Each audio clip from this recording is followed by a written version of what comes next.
ఏపీలో వాలంటీర్ల వ్యవస్థపై చర్చకు ఇంకా ఫుల్ స్టాప్ పడటం లేదు. వరుసగా రెండో నెలలోనూ పెన్షన్ల పంపిణీకి వాలంటీర్లను దూరం పెట్టిన ప్రభుత్వం ఇంకా వాలంటీర్ల మెడపై కత్తి వేలాడుతున్నట్ల సంకేతాలు పంపిందా? ఇకపై గ్రామ వార్డు సచివాలయ ఉద్యోగుల ద్వారానే పెన్షన్లు పంపిణీ చేస్తే వాలంటీర్ల సేవలను ఎలా వాడుకుంటారు? ఎన్నెన్నో ప్రశ్నలు, సమాధానాలు చెప్పేది ఎవరు? వాలంటీర్ వ్యవస్థపై ఎప్పటికీ క్లారిటీ వస్తుంది. వాలంటీర్ల సందేహాలకు సమాధానమే ఈ స్టోరీ.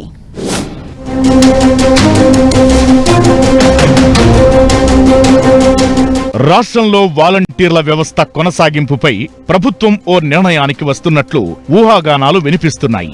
ఎన్నికలకు ముందు నుంచి విధులకు దూరంగా ఉన్న వాలంటీర్ల సేవలను సమర్థంగా వినియోగించుకోవాలని ముఖ్యమంత్రి చంద్రబాబు నిర్ణయించినట్లు చెబుతున్నారు.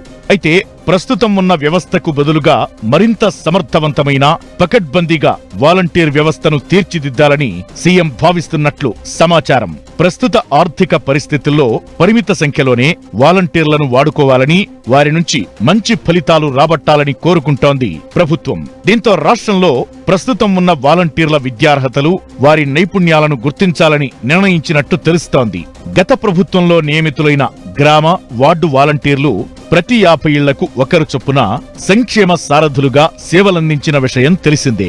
5,000 రూపాయల గౌరవ వేతనంతో పనిచేసిన వాలంటీర్లు ఎక్కువగా పింఛన్ల పంపిణీకే పరిమితమయ్యారు. పైగా గత ప్రభుత్వంలో వాలంటీర్ల పనితీరుపై అనేక విమర్శలు వినిపించాయి. ప్రభుత్వ పథకాల్లో అక్రమాలతో పాటు కొన్ని క్రిమినల్ వ్యవహారాల్లో వాలంటీర్ల ప్రమేయం ఉంటోందని చంద్రబాబు, పవన్ కళ్యాణ్ గతంలో ఆరోపించారు. ఈ నేపథ్యంలో ఎన్డీఏ కూటమి ప్రభుత్వం ఏర్పడిన తరువాత వాలంటీర్ల భవితవ్యంపై సందేహాలు మొదలయ్యాయి. అయితే చిరుద్యోగుల పొట్టగొట్టాలనే ఉద్దేశం లేని చంద్రబాబు ప్రభుత్వం క్రిమినల్ కార్యకలాపాలు, రాజకీయ సంబంధాలు లేని వారిని కొనసాగించాలని నిర్ణయించినట్టు ప్రచారం జరుగుతోంది. ప్రస్తుతం రాష్ట్రంలో 1,60,000 మంది వాలంటీర్లు ఉన్నారు.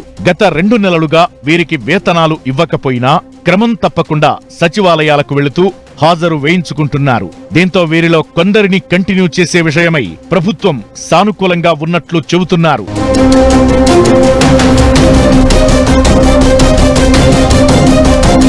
ప్రస్తుతం ఉన్న వాలంటీర్లలో ఎవరెవరు ఎంత చదువుకున్నది, ఎవరికి ఏ పనిలో నైపుణ్యం ఉన్నది ఆరా తీస్తోంది ప్రభుత్వం. వాలంటీర్ పోస్టుకి విద్యార్హతగా 10వ తరగతి నిర్ణయించినా చాలా మంది డిగ్రీ, పీజీ చేసిన వారు, ఇంజనీరింగ్ గ్రాడ్యుయేట్లు కూడా వాలంటీర్గా సేవలందిస్తున్నట్లు గుర్తించింది ప్రభుత్వం. పెద్ద చదువులు చదివిన వారు కేవలం 5,000 రూపాయల వేతనానికి పరిమితమవడాన్ని ఇష్టపడని ప్రభుత్వం వారి చదువులకు తగ్గ ఉద్యోగాలను చూపించాలని భావిస్తున్నట్లు తెలుస్తోంది. విద్యార్హత, నైపుణ్యం ఆధారంగా శిక్షణ ఇప్పించి ప్రైవేట్, కార్పొరేట్ సెక్టార్లో ఉద్యోగాలు కల్పించే విషయమే ప్రభుత్వం సీరియస్ గా పరిశీలిస్తోందని చెబుతున్నారు. ముందుగా వాలంటీర్ల విద్యార్హతలపై డేటా సేకరించిన తరువాత మిగిలిన వారి విషయంలో తుది నిర్ణయం తీసుకుంటారని చెబుతున్నారు.